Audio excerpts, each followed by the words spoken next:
it's Raquel. Welcome back to Recovery to Wellness. This is where survivors radiate badassery. It is currently November 22nd, 2025, and we are doing a video book review for this video, number 38. Minus like 5 page flags, I have this many flags in this book. This was the amount of flags that were in it.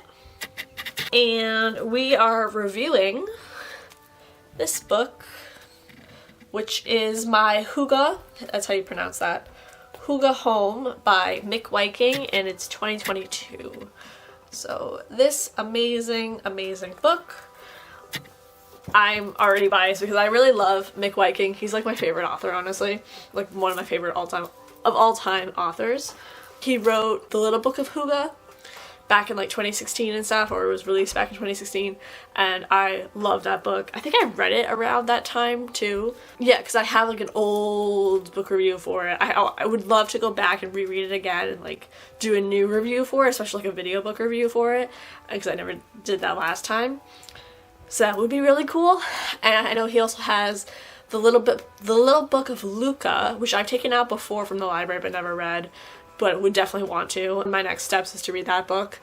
Then there was The Art of Making Memories, which I read and completed reading this year as well. I have a review of that somewhere on my camera. And then there's this book, my Hygge Home, which I read. And I read this, and we'll get into that in a moment, pretty quickly overall, but it's also like one of those things, well, like one of those books where I didn't review it for like a while. Like I just like procrastinated on reviewing it, like doing primarily the handwritten portion of it, and then actually, you know, spending the time to review it. I managed to do it all, but it took a while. And then of course doing the video book review is the last bit as well, so I do have overdue fines on it, so I am going to try and return it today, but I probably won't pay it off until Monday. So do of that what we will, I suppose. And he also has, I think it was The Art of Danish Living, which is about hygge in the workplace, which I've taken out a couple times. I have it out right now. I plan to read that one next, so that will be really good. Get like and then I'll go back and read the Luca book, and then that'll be like kind of like complete the whole books that he's written. At least I've read them all, so I'm really excited. When I googled that if he had any more books out, I found like The Art of Danish Living and my Hygge Home, and I'm like, oh, it's awesome. Like those are more newer books that he's written and such, which is great because again, like at least The Little Book of Hygge was 2016, so it's like a while ago, so almost 10 years ago. My Hygge Home for 2022, Mick Viking. Genre is nonfiction, home design, and psychology. The length of it is 271 pages. I read this book in 6 days between July 5th, 2025, as I said a long time ago, July 7th and 12th, and then from July 16th, 17th, and 18th, 2025 is when I really did the most work for it and finished reading it. So overall 6 days. The review process, I started July 18th, and then I didn't really work on it again until November 10th, and finishing it off, the handwritten and then the filming of it, November 22nd, 2025. Do I recommend this book? 100%. I think honestly this is the highest ranking book that I've completed, like read and completed reading in 2025, because I gave it a 5 out of 5 stars for the format and structure, which I'll show you in a moment. I gave it 5 out of 5 for the hygge power and the sort of design tips within it about how to make your home more hygge. I gave it a 5 out of 5 stars for the writing, and then overall score of a 5 out of 5 stars. So 5s being like the most amazing, amazing, amazing thing ever. So I think it's my highest ranking for a book than I've probably, at least for this year, I think it's like #1. It's in the #1 slot of like high star rating all across the board. So that's really exciting and interesting. So what is it about? It's pretty much about, if you don't know, hygge is like the Danes in Denmark. They have this term called hygge, and it's all about like coziness, togetherness, like warmth, companionship, like being around people that you love, and you know, having growth in relationships and things to that effect. And he makes it a point in his book, especially how he talks about in this book, how, you know, Americans, like journalists, have asked him, like, well, how do you make a more hygge home? Like, what do you have to buy to make it more hygge? But hygge really isn't about the things, or even necessarily the places, although this book is kind of like talking about how you can make your place of home more homely, and also ways of making the community space, the outdoor space, and workplaces, as it will go into the art of Danish living, more hygge. Because again, it's not about, hygge isn't about the materialistic stuff, it's about the sort of companionship and the loved ones, and like being with friends and family, and you know, having, you know, a cozy space for yourself, you know. Yes, so things like soft blankets and really nice lighting, and like the different types of lighting and the different types of furniture, and like simplistic and things like that can really help add to hygge. But it's not like about like you have to buy all the things to be more hygge. Like you can be sort of bare minimum minimalistic and still have a lot of hygge in your environment, you know, things that you like in your environment, and that can be like enough in a sense. So you don't necessarily, so Americans especially, and I'm an American, we tend to focus more, our culture tends to focus more on consumerism, and sort of, you know, this book and like folks in Denmark and such are more about like, it's more about what you do in that space. Like, even the Little Book of Hygge has like a bunch of recipes and stuff in it. I think this book has a couple recipes in it.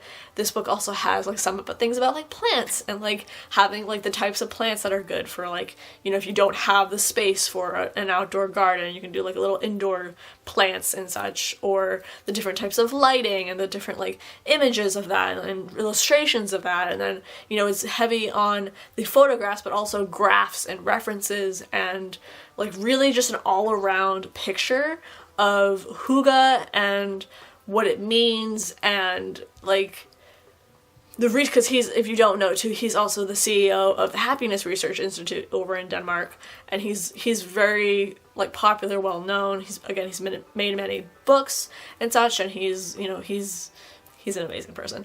But that's like the biggest gist of it that I can share with you.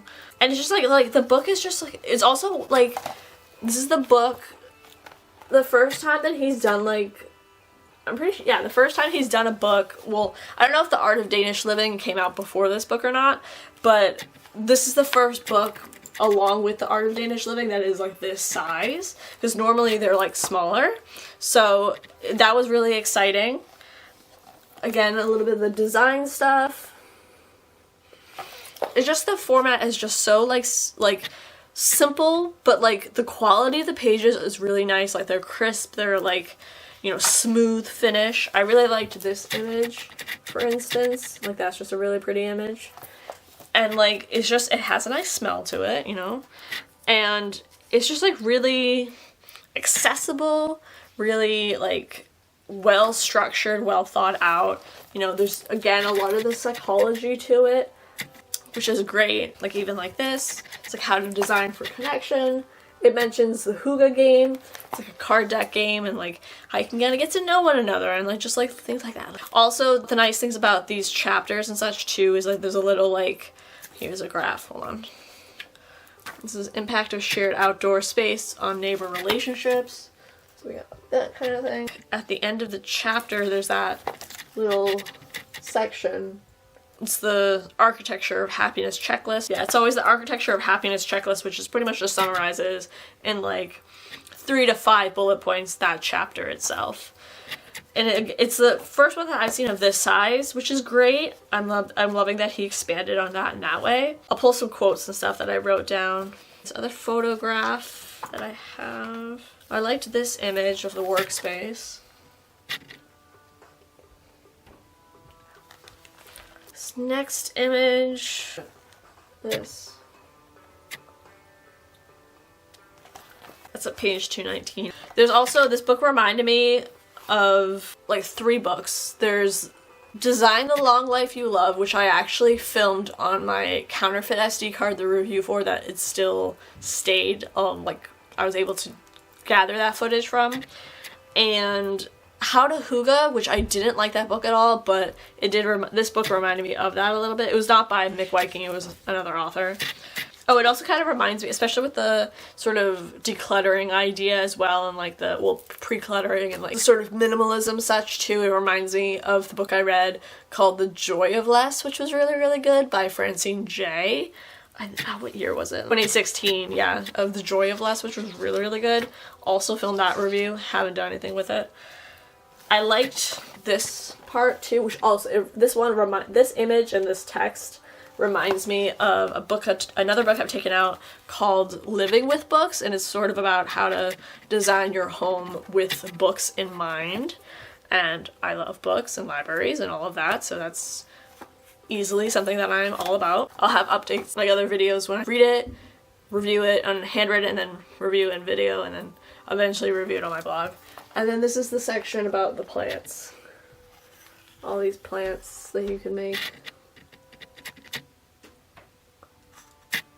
You can, you know, use in the home and such. It talks about how you can use like sort of those wall, like, I don't think it's called a partition, but like sort of wall, you can buy like wall sort of sliders in a sense. Not like, it's like a, oh shit, it's like a, almost like a, not like a shade, but like kind of like a wall divider in a sense, and that can kind of help to sort of like, this room is for, you know, sleeping, and then this have a wall divider, and then this is the living room, and like to separate the rooms a little bit more, or like to have like plants, like potted plants do the same kind of behavior in a sense, like making it more design Hygge friendly, and like seeing a clear separation between tasks of rooms and such. So let me get into the actual meat of the book. Do forgive me for how scatterbrained it is. I like this quote a lot. We may not always have control over the events affecting us, but we always have control over how we approach things. And while we may live in a turbulent world, we can still make our homes a happy place. And that was Viking 2022, page 25. And again, I just love all the pillow stuff, and I'm like totally about pillows and blankets and all of that. Then there is page 102 and 103. Let's see. This is the spread about the lights.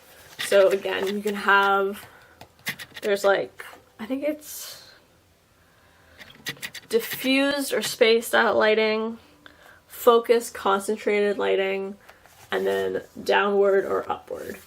And this is pages 102 to 103.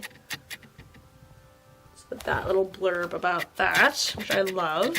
I actually, around the time that I, you know, had already finished reading this book, my mom and I had been at TJ Maxx, and there was actually like a lamp that had like flower shades, like flower petals to it, and it kind of pointed downward and stuff, which was really, really pretty and really cool. We didn't buy it, but that kind of has like that element of the downward lighting kind of thing, and I thought it was really, really cool. And I'm like, that would be fantastic to have in like my new space and such too.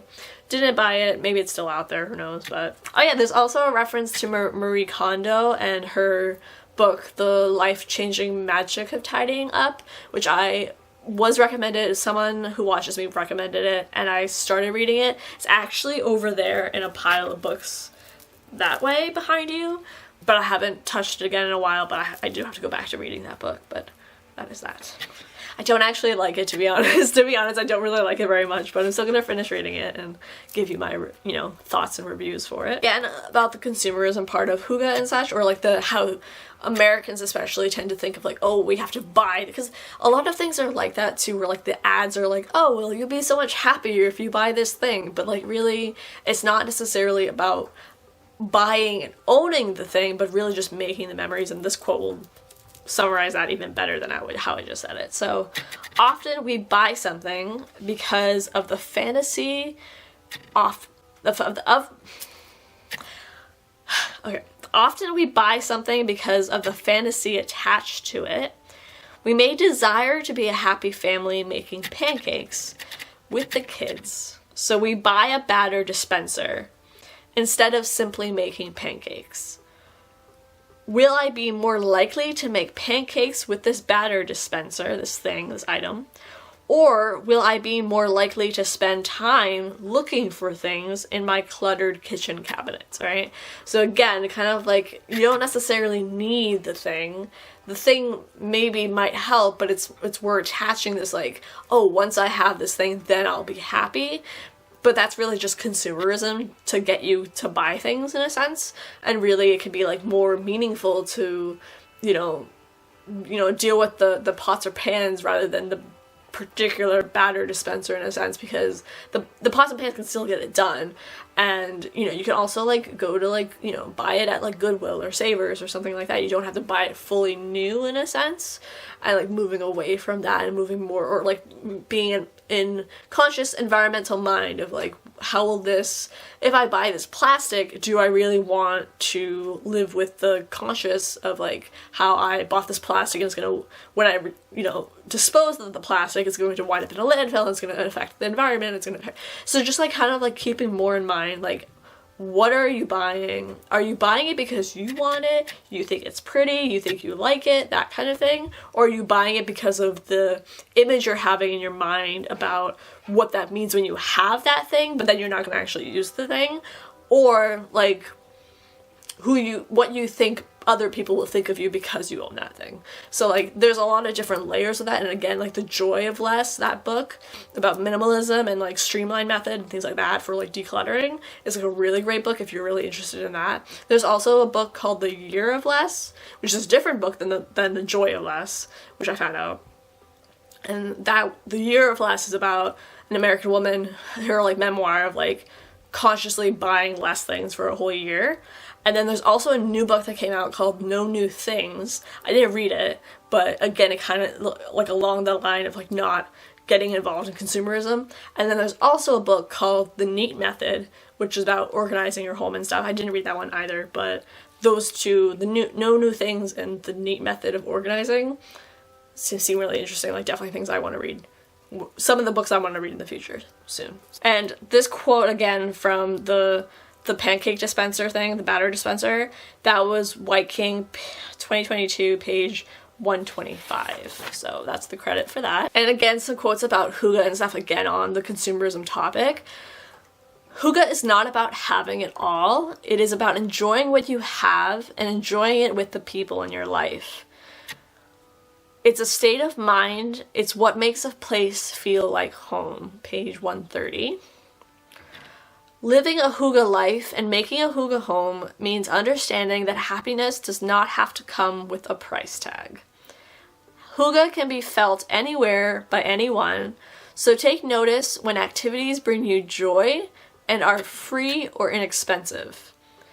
Hygge is about living the good life on a low budget and using your space for living rather than for storage of your stuff. I'm guilty of that as well. And that was page 142. Another quote we have is, self-actualization can be described as the realization of or fulfillment of one's talents and potential, and can be considered as a drive or need present in everyone. It's to do with becoming who we have the potential and desire to become. White King 2022, page 216. And then that reference image of page 253 about the different plants was like plants that you can grow on a windowsill. There's also an interesting reference to Comfort Seeds, which is a program that somebody did after her father passed away, and she planted these seeds and then the plant grew. I think it was a lemon tree and it's all this kind of stuff. So she wound up doing a bunch of really amazing work with that. This is also interesting. In one of my earlier books of White King, The Little Book of Luca, I briefly touched upon bibliotherapy, the method of using books to aid people in solving the issues they are facing by reading about characters who are facing similar problems. My belief in the healing power of words has increased still more since then. And that's White King 2022, page 263. As of about November 2025, bibliotherapy has been referenced and mentioned in the program, the day program that I'm going to. So that's really, really interesting. And I also think it really touches on the idea of like, I've seen like several books on like that are fiction books that like touch on like how the main characters like prescribe books to people and like helps them go through their life challenges, things to that effect. There's a book I just took out that's called The Peculiar Gift of July, and it's about sort of like an orphaned girl who comes to an island and this other main character takes care of her and stuff, but the orphaned girl sort of knows that like what each person needs from their life and like is able to help them, and like how it like impacts the community and like how the story unfolds that way. So it's just interesting to see that it's definitely, there's things about it in nonfiction, but there's also things about it definitely in fiction where they've taken that idea.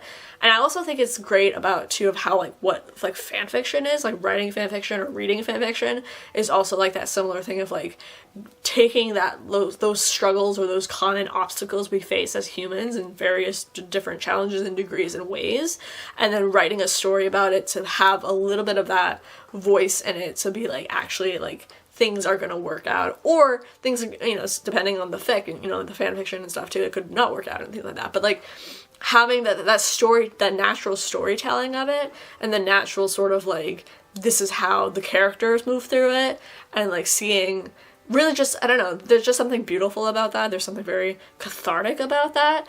And if you, and I highly recommend reading fanfiction, writing fanfiction. I mean, there's so many like books and TV and movies and comics and, you know, all there's just so much in fanfiction, so I highly recommend that. And the last thing that I'll do for a quote before we get into discussion questions.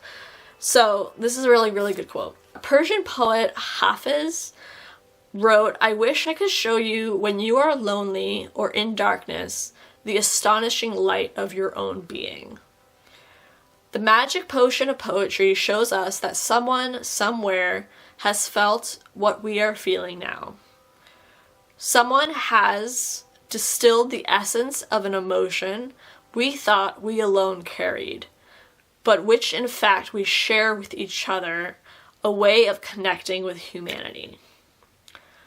A way of understanding how much you have in common with a Persian poet that lived 700 years ago, and something that makes you suddenly feel a little less alone in the world." And that was page 264 from White King 2022. So, discussion questions, okay? First discussion, there's only 3. So my first discussion question is, are there any books out there that you love and adore that they rank like the highest level of stars you could give it? What are they, right? How did you find them? What topics do they involve? How do you feel when you read them, you see them, or you recommend them to others? Oh, I also forgot another quote. I forgot I put that in there. I'll do that in a second. Number 2, discussion question. What is a topic or theme you'd most like to read about in any book, whether it's fiction or nonfiction? And number 3, what are elements of hygge you want to explore in your own home? Through design of the lighting or plants, through your community, you know, partnerships and such, family. How can you integrate them? And what would you add or change or sort of adapt within your neighborhood, your local community, your workplace? Like, how would you want to add more hygge into those places? So let me know those answers down in the comments, or you can hop over to our subreddit. It's the same username as here, so Recovery to Wellness. You can add your thoughts there. And I have one last quote. I was originally going to include it within the beef of the review, but I wound up thinking, no, I don't need to include it. But then it was ping-ponging around in my head since I didn't include it, so while I still had the book, I was like, I'm going to include it. So there's a quote, and it's all about how laughter, so it says, "Some believe laughter predates speech and that it originated as an important way to demonstrate friendliness. This might also be the reason why laughter sounds less like speech and more like an animal call, as if we are trying to signify or exemplify that we're friendly." And that was just a really interesting thing about laughter. That was on page 205. I just thought it was interesting just to kind of see the how laughter, again, best medicine, you know, like having laughter and joy and playfulness can be really, really, really important, and especially fundamental, especially as an adult. So finding the things that you enjoy and that bring you joy, and especially surrounding that around you in your home and to make it more homely is just, you know, if you're able to do that, it's, you know, definitely important. So that is my review for this book. I hope that you enjoyed it. If you have any comments, constructive criticism, like, you know, even criticism and such too, let me know down in the comments. I'd love to talk about it. We can discuss it. I'm really big on discussion and everything. I don't know when I'll have the video out, but thank you so much for watching and listening. And, you know, if you wind up picking up this book, let me know. Like, I want to know what you thought about it, like how you want to, you know, read it and get stuff out of it. Again, just to reiterate, all across the board, format and structure, the Hygge power and design tips, writing and overall score, 5 out of 5 stars. Highly recommend. So good. I love Mick Wyken is like my favorite author. I think Mick Wyken, Adam Neville, and like, although I only read one book by Adam Neville, but I love that one too. And then I think even like Cheryl Woods, but Cheryl Woods is a little bit like, and I feel like you read one of her books and then it's like, it's always, all the rest of them are like pretty much the same. But I do like her Sea Glass Island. I love that book. So, alright, thank you so much for watching. As always, stay safe. Much love and light to you. I will see you soon. And let me know. Talk with me. Chat with me. We can talk about books and passions and hobbies. And that's one of the books I'm reading now is a hobby book. So, alright, thank you. Bye! Guiding like a lighthouse to